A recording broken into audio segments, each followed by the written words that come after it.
Hai, Assalamualaikum warahmatullahi wabarakatuh and salam sejahtera. In this video, we'll take a step back to look again on the transfer of electron at a distance.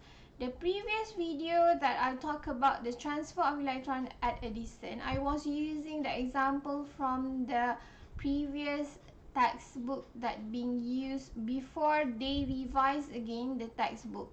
So after they revise the textbook, the examples given in your textbook is actually using iodine water and potassium manganate solution. So I'll try to explain again the half equation and the overall ionic equation for that reaction.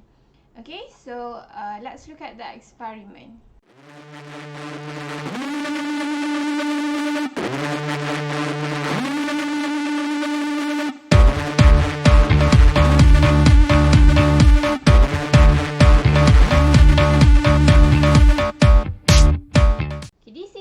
Experiment again, transfer of electron at a distance, where we want to investigate the oxidation and reduction reaction in terms of electron transfer at a distance. Means the electron being transferred from X to Y electrode. So we are using 1.0 mole per decimeter cube of sulfuric acid as the salt bridge, or kita nak separatekan the two solution, to separate the two solution. Okay, and then we are using 0.5 mole per decimeter cube of potassium iodide solution and 0.1 mole per decimeter cube of acidified potassium manganate solution. So in the previous version of textbook, they are using iron 2 sulfate. So now we are using potassium iodide solution. Okay, the starch solution here will be used to detect the iodine molecule. The apparatus is U-tube, connecting wires, okay, crocodile clip, galvanometer to detect the movement of the electron, retort stand, carbon electrode dropper and test tube. So this is the setup of apparatus, where you have two carbon electrode labeled as X and Y, and then you have potassium iodide solution at the left side, or the X electrode, and then you have acidified potassium manganate solution at the Y electrode. Okay, note that acidified means that you are adding acid into the solution. So it's actually a sulfuric acid added together in the potassium manganate solution. That's why the name of the solution is acidified potassium manganate solution. But we are not focusing on the acid. Okay, so in this reaction, based on observation, you will see that the potassium iodide solution is actually a colorless solution. Throughout the experiment, it will change to brown colored solution. So why? Okay, in this experiment, as you can see in the video that I show you, okay, the experiment show that the iodide ion have already changed to iodine molecule. So iodide ion will undergo oxidation reaction and act as a reducing agent. So let's look at the half equation first. In this experiment, we are focusing on the iodide ion. Okay, so we are using potassium because the salt solution is soluble in water. But the focus is on the iodide ion. So iodide ion will release two electrons to form iodine molecule. Okay, so this reaction, as you can see, have loss of electron. So how do you know ada loss of electron? There is a loss of electron because the electron is at the back, okay, after the arrow. Okay, so if the electron is at the back side of the arrow, after the arrow, means the electron is actually released by the iodide ion. Why iodide ion cannot accept electron? So if you look at the iodide ion, it already have a negative charge here.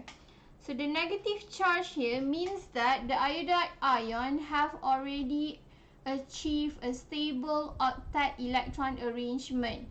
Okay, the stable octet electron arrangement of the iodide ion, okay, indicates that the iodide ion will not be able to accept any electron again, okay, or any more. So what happened to iodide ion? The iodide ion can only release the electron except by the ion before this. Okay, so the iodide ion can only release the electron. So this is what happened when it given a situation or the ion is set up in a circuit. Okay, so we are forcing the iodide ion to release the electron again. So this is loss of electron. Okay, so this is an oxidation reaction. Loss of electron or oxidation reaction means that the iodide ion will act as a reducing agent. Okay, so iodide ion is a reducing agent, a strong reducing agent, where it will release its electron, the ion electron, to form iodine molecule. So if you look at the color based on observation, so you will see that the iodine, okay, in potassium iodide solution is actually a yellowish color or almost colorless based on the concentration. So you can say it have a pale yellow color or colorless, okay, if the concentration is low. Okay, but after the reaction finish, okay, the iodine molecule here will produce a brownish yellow color solution. Again, it will depend on the concentration. As you can see here, this is an oxidation reaction where the electron is released by iodide ion. So in this reaction, the electron released by the iodide ion will transfer through the connecting wires and then deflect the galvanometer. So let me show you the deflection of the galvanometer. So the deflection of the galvanometer in this video indicates that the electron being transferred from the negative terminal to positive terminal. So in this case, X here is the negative terminal and Y is the positive terminal.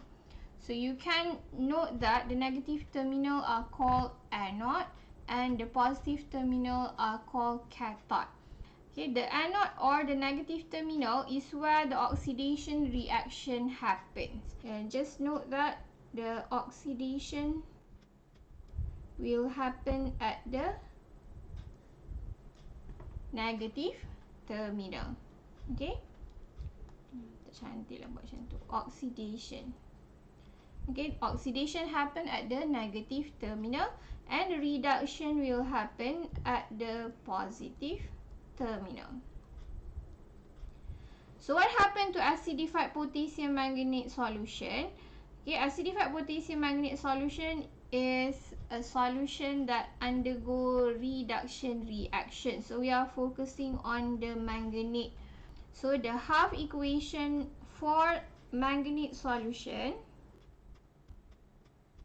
is equal to, as you can see, you have the MnO4 there. So you have MnO4 negative. Okay, because potassium is positive, so manganate is negative. Okay, and then you have the hydrogen ion because it is acidified. The product will be mangan or manganese 2 positive, and you will have a water molecule. So in this reaction, you produce water molecule. So how do you balance this half equation.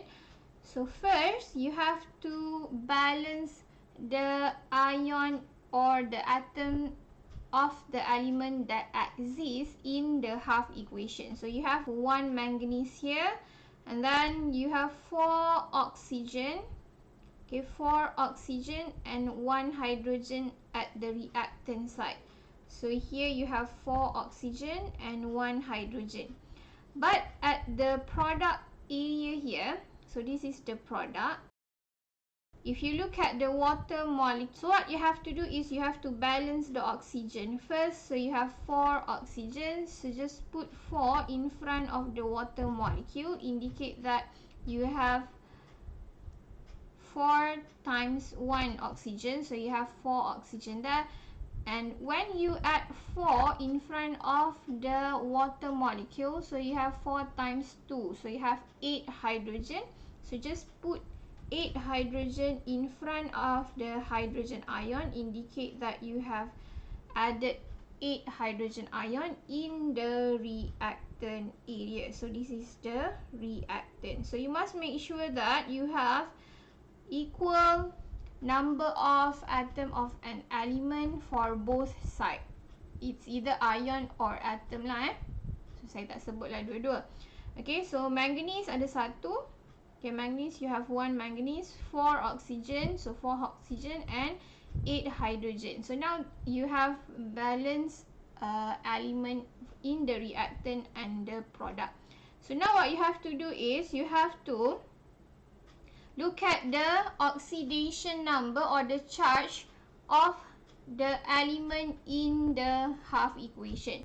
Now, if you look at the charge for the manganate ion, the charge for manganate ion is equal to -1. So this is actually related to the negative charge of the ion. And the charge of the hydrogen ion is equal to +8. So you have the 8 positive here, so the 8 positive is equal to the charge of the total ion there. So the total charge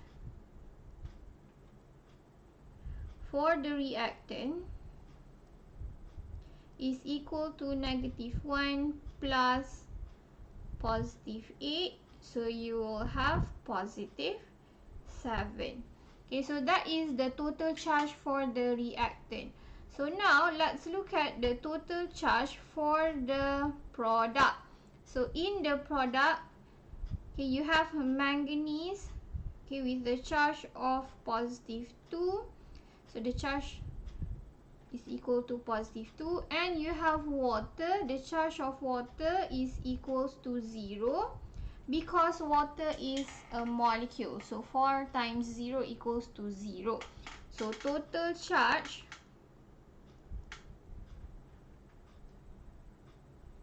for the reactant will be +2.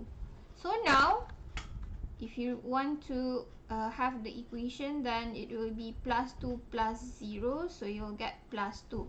So if you see here, the total charge between the reactant and product is not the same. So how can you balance this +7 and +2? It is by adding a negative charge into the reactant area, So what you have to do is you will add 5 negative charge. So the 5 negative charge is actually electron. So you will add 5 negative charge. So the negative charge here is actually electron, because electron have negative charge. That's why the half equation will add 5e here to balance the half equation. So if you plus -5, okay, into the +7, so you will get you will get +2. So it will be the same as the product side. So you must make sure that the reactant and the product have the same total charge. Okay, so you have to add 5 electron into the half equation. So this is the 5 electron that we are adding into the half equation. So the half equation for manganate is MnO4 minus plus 8H plus 5E produce Mn2 plus 4H2O. As you can see here, the manganate gain electron. So how do you know the manganate gain electron? So this is the manganese or the manganate ion. Okay, it changed the oxidation number from +7. So this is +7, the oxidation number. Okay, it changed to +2. Okay, so +7 to +2 means they add 5 electrons. So this is a gain of electron. So the manganate ion gain electron. So this is reduction reaction. Okay, so manganate ion is an oxidizing agent. Okay, in this reaction, the oxidation number decreased from +7 to +2. So the reduction reaction indicates that the manganate ion is an oxidizing agent. So in this reaction, the color will change from purple color. So the manganate is purple color. And after the reaction have finished, you'll see that the purple color will turn to colorless. Okay, the manganate will turn to colorless. But it takes some time for this purple color to change to colorless, especially if the manganate solution is high in concentration. Okay, so eventually the purple color will turn to colorless. Okay, now let's look at the ionic, the overall ionic equation for this reaction. So let me write again both half equation for you. So now when you are looking at both half equation, you'll determine that the total number of electron for both half equation is not the same. So you have 2 electron for the oxidation reaction and you have 5 electron for the reduction reaction. You cannot combine the half equation if the total number of electron in both half equation is not the same. So what you have to do is, for the half equation of iodine, so you need to times this with 5. Okay, so you want to make the total number of electron the same, so you have to times the 2 with 5. And then for manganate, you'll times manganate punya half equation by 2. So what happened? So you'll get a new half equation for both half equation. So you have 5 times 2, so you have 10 I minus produce 5 I2 plus 10 electron. And then for manganate, so you will have 2 MnO4 minus plus 16 hydrogen plus 10 electron produce 2 Mn2 plus 8 water molecule. So now you have the same number of electron. So you take the 10 electron. As you can see, this is the product area, this is the reactant area. So you can cancel out the electron. And then you can combine the half equation together. So the overall ionic equation will be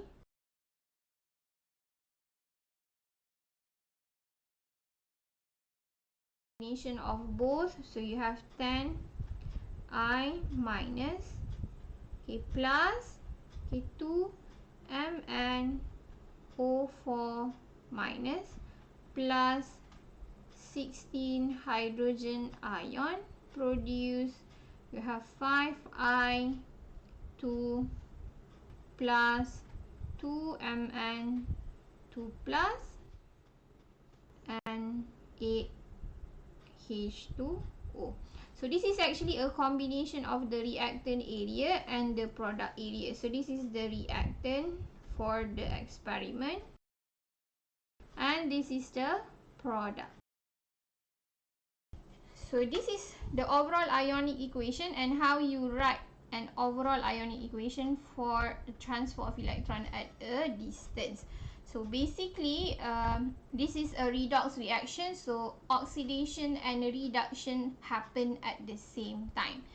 How do you know which reactant is oxidizing agent and which reactant is reducing agent? So in the meantime, okay, we can refer to this table where you have a table of oxidizing agent and a reducing agent. But after this, in the second subtopic, you will be learning about the standard electrode potential series. So in that series, we will discuss how this substance can be an oxidizing agent or a reducing agent. So just look at the half equation for oxidizing agent. So all the electron is at the front before the arrow. So all the electron is before the arrow. So that is oxidizing agent. So oxidizing agent means that they undergo reduction reaction. Okay, reduction, again reduction RIG. Reduction is gain of electron. So if the substance is a reducing agent, the electron will be after the arrow, okay, not before the arrow. So this indicates that ion or the metal ke ataupun the molecule release electron. So they undergo oxidation reaction. So oxidation reaction means that they have lost, okay, the atom, the ion, the molecule lost electron throughout the process. So differentiate between oxidizing agent and reducing agent. So you can determine which one will release electron, which one will accept electron in a reaction. So thank you so much. Don't forget to subscribe and like the video if you find this video is helping you to understand this topic. Okay, thank you.